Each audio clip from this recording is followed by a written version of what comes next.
Pemirsa, Wali Kota Banda Aceh Aminullah Usman dan Forkopimda Plus melepas dan sekaligus mempesiju atau tepung tawari 657 jamaah calon haji yang merupakan warga kota Banda Aceh.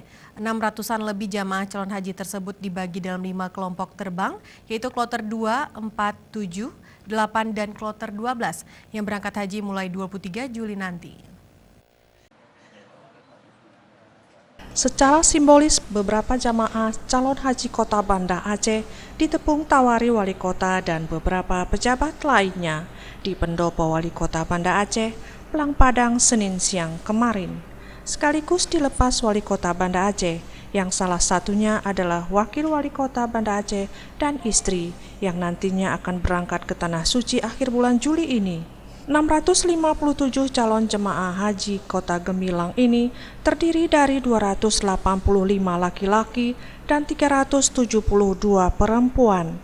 Dan dari jumlah tersebut, calon jemaah haji Kota Banda Aceh dibagi dalam 5 kloter, yaitu kelompok terbang kedua, keempat, 7, 8, dan terakhir kloter 12. Pada kesempatan tersebut, orang nomor 1 di Kota Gemilang ini berpesan agar para jamaah calon haji menjaga persatuan, kebersamaan, dan kekompakan, sekaligus menjaga nama baik Indonesia, karena setibanya di Mekah dan Madinah, jemaah calon haji bukan lagi membawa nama Aceh, melainkan nama negeri ini. Tentunya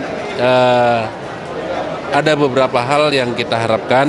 Yang pertama kepada mereka adalah terus memperdalam sambil menunggu jadwal keberangkatan tentang berbagai hal ya, persiapan untuk melaksanakan ibadah haji, kemudian juga menjaga kesehatan dan menjaga kekompakan di dalam perjalanan, dan selalu kebersamaan harus dikedepankan.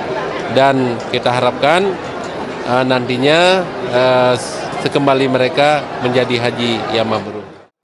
Ditambahkan Aminullah Usman kepada para jamaah agar selalu menjaga kesehatan sehingga dapat mengikuti seluruh rangkaian rukun haji, dan juga untuk berkoordinasi dengan para medis yang bertugas jika mengalami masalah dengan kesehatan. Ketika disinggung soal kloter Banda Aceh yang sekarang ini di kloter kedua dan bukan kelompok terbang pertama, Wali Kota menilai hal itu berdasarkan pembagian yang awal atau siapa yang terlebih dahulu mendaftar. Tim Liputan Aceh TV.